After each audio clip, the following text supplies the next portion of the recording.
महाराष्ट्र के छोटे से गांव वाड़े गांव में दोपहर होते ही एक ही जगह सबसे ज्यादा भीड़ दिखाई देती थी। हेमंत काका की मटन की दुकान। जैसे ही सूरज सिर के ऊपर आता, गांव की गलियों में एक अलग ही खुशबू फैल जाती। दूर दूर से लोग उस खुशबू को पहचान लेते। अरे, लगता है काका का मटन फिर से तैयार हो गया। दुकान के बाहर लोग लाइन लगाकर खड़े रहते, किसी के हाथ में थाली, किसी के हाथ में डिब्बा, क्योंकि यह कोई आम दुकान नहीं थी। यहाँ मिलता था 100 साल पुरानी रेसिपी से बना हुआ मसालेदार मटन करी और उसके साथ सफेद चावल। हेमंत काका अपने बड़े से लोहे के भगोने में मटन पका रहे थे। लकड़ी की आग पर धीरे धीरे उबलती हुई करी से मसालों की खुशबू हवा में फैल रही थी। अरे ओ काका, बस एक बार ये मटन की रेसिपी बता दो, हम भी घर पे बनाकर खा लेंगे। अरे बेटा, अगर मैं तुम्हें रेसिपी बता दूं, तो फिर तुम मेरे दुकान पर आओगे क्या? पर काका थोड़ा तो बता दो, इतनी बेहतरीन और मसालेदार मटन करी बनाते कैसे हो? बेटा, ये हमारे घर की 100 साल पुरानी पीढ़ियों की रेसिपी है। मुझे मेरे पिताजी ने सिखाई थी, उन्हें मेरे दादाजी ने सिखाई थी, और अब ये रेसिपी मैं अपने बड़े बेटे रमेश को ही सिखाऊंगा। पर काका, सिर्फ रमेश को ही क्यों? आपके छोटे बेटे सुरेश को नहीं सिखाओगे क्या? नहीं बेटा, हमारे घर की परंपरा है।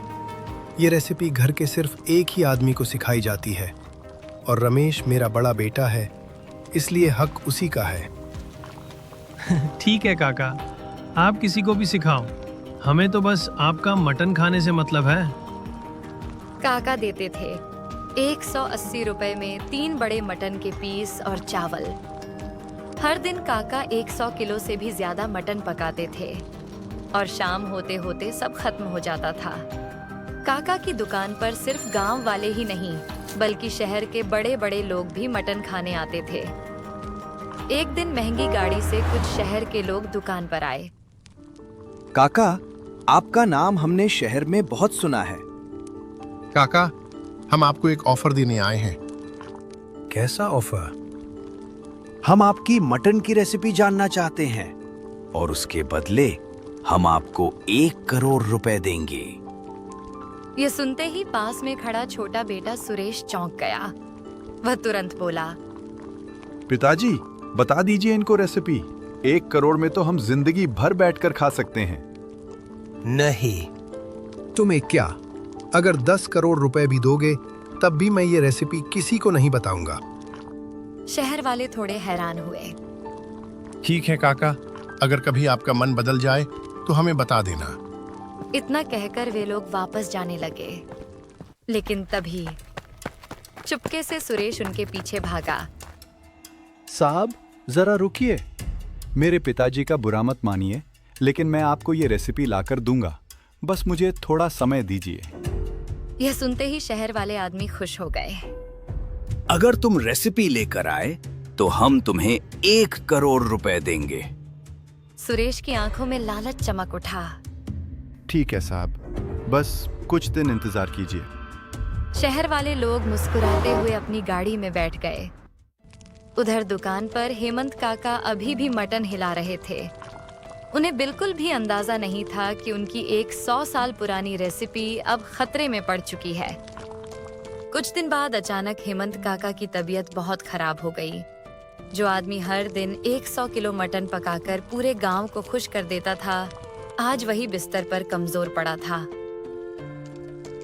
बेटा, लगता है अब मेरा जाने का समय आ गया है। पिताजी, ऐसा मत कहिए, आप ठीक हो जाओगे। मैं अकेला सब कैसे संभाल पाऊंगा? अरे पगले, तू अकेला कहाँ है? तेरे साथ तेरा छोटा भाई सुरेश भी तो है। उधर कमरे के बाहर सुरेश चुपचाप खड़ा था। वह दरवाजे के पीछे छुपकर सारी बातें सुन रहा था।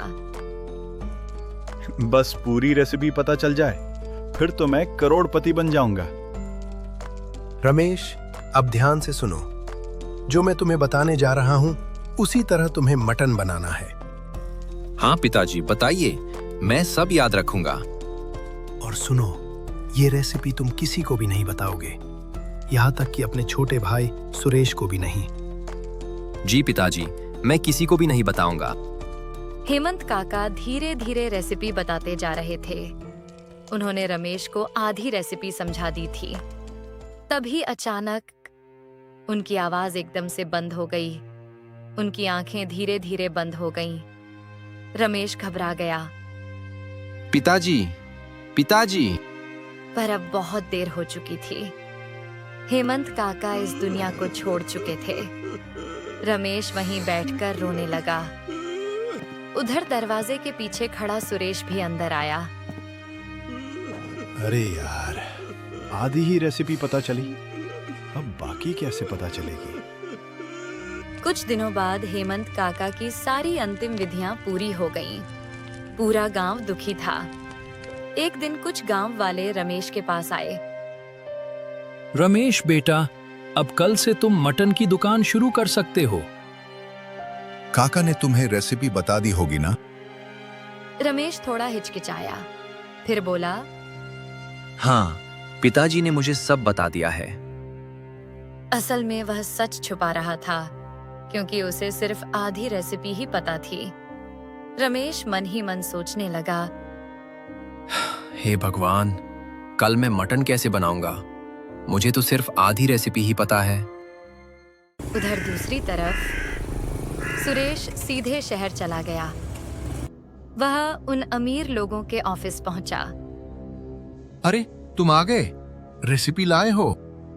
हाँ साहब, पूरी की पूरी रेसिपी लाया हूँ। फिर उसने उन्हें वही आधी रेसिपी बता दी जो उसने दरवाजे के पीछे से सुनी थी। पक्का यही पूरी रेसिपी है। अगर मटन वैसा नहीं बना जैसा हमने सुना है तो तुम्हारी खैर नहीं। हाँ साहब, यही पूरी रेसिपी है। पैसे लेकर वह खुशी खुशी गांव वापस लौट आया। असल में उसने उन्हें सिर्फ आधी रेसिपी बताई थी। अगले दिन सुबह से ही रमेश जल्दी उठकर दुकान पर पहुंच गया। रमेश ने बड़े भगोने में मटन डाला और वही मसाले डालने लगा जो उसके पिता ने उसे बताए थे। हे भगवान, अगर मटन वैसा नहीं बना जैसा पिताजी बनाते थे तो? दोपहर होते ही गांव के लोग फिर से हेमंत काका की दुकान पर आ गए।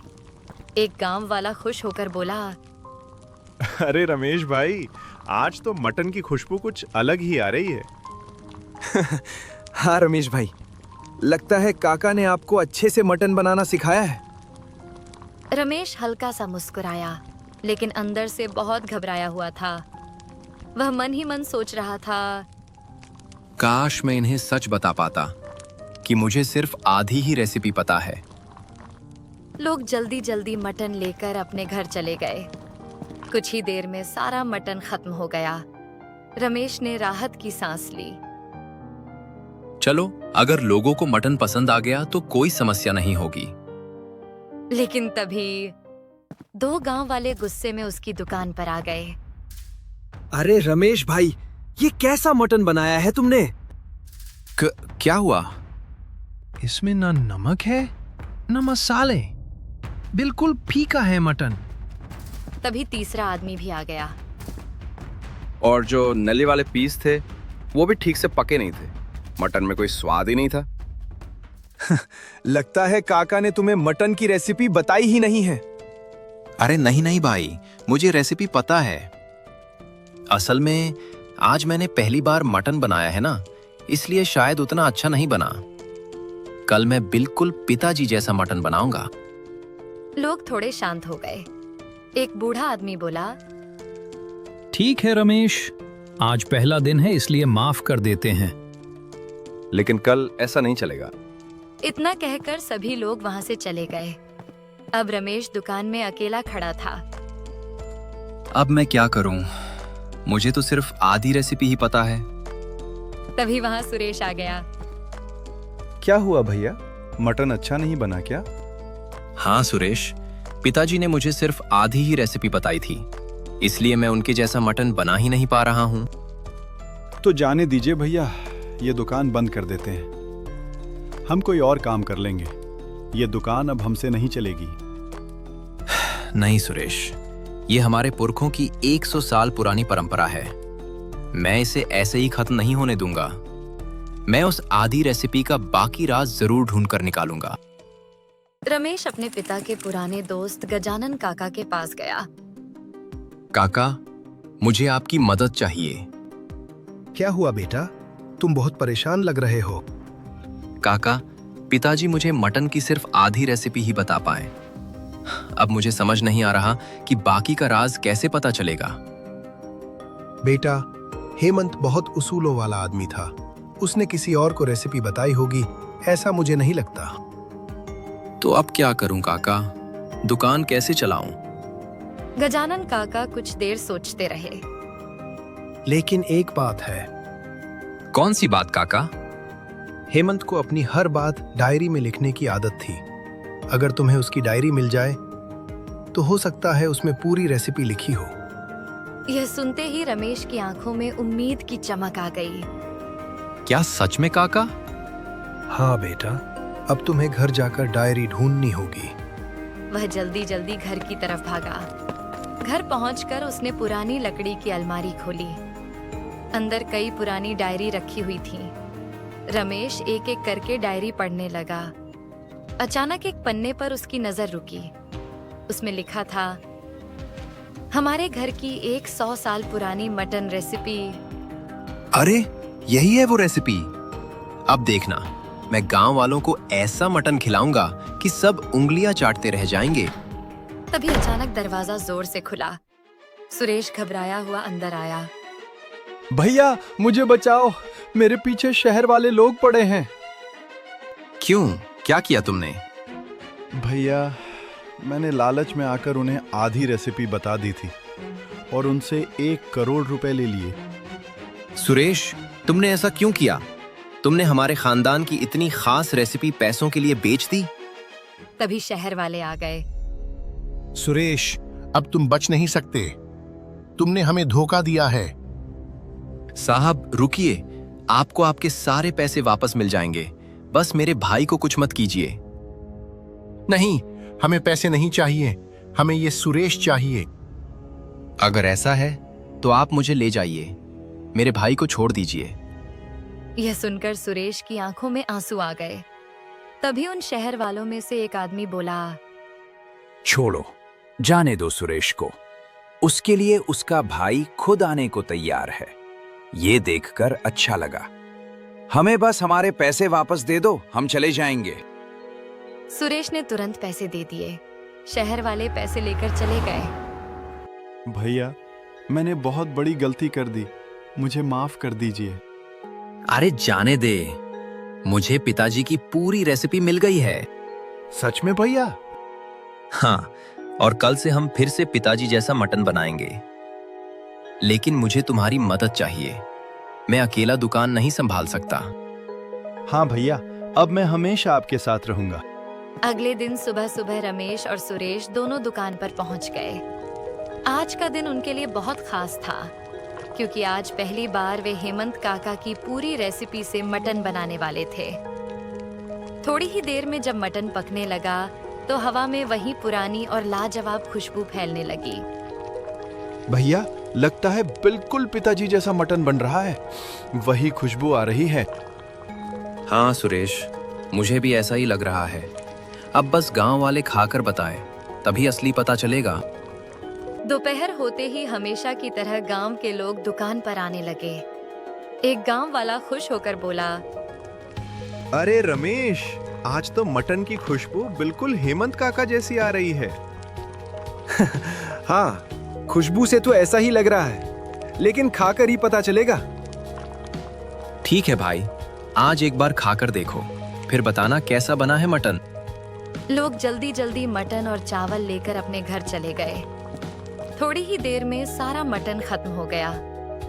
अब रमेश और सुरेश दोनों बस यही इंतजार कर रहे थे कि लोग वापस आए और अपनी राय बताएं।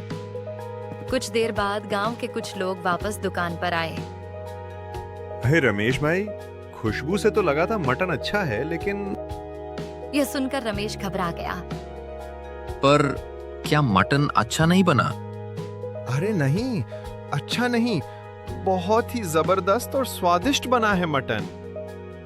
हाँ रमेश बेटा, बिल्कुल हेमंत काका जैसा स्वाद है। उन्हें तुम पर बहुत गर्व होता। यह सुनकर रमेश और सुरेश दोनों की आंखों में खुशी चमक उठी।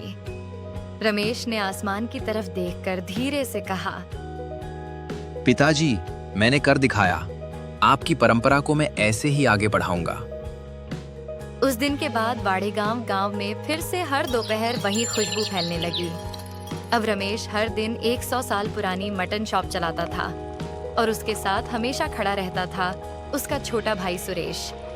दोनों भाइयों की एकता और मेहनत की वजह से उनके परिवार की परंपरा हमेशा के लिए कायम रही, क्योंकि सच ही कहा गया है, अगर भाई साथ दें तो कोई भी मुश्किल आसानी से हल हो जाती है।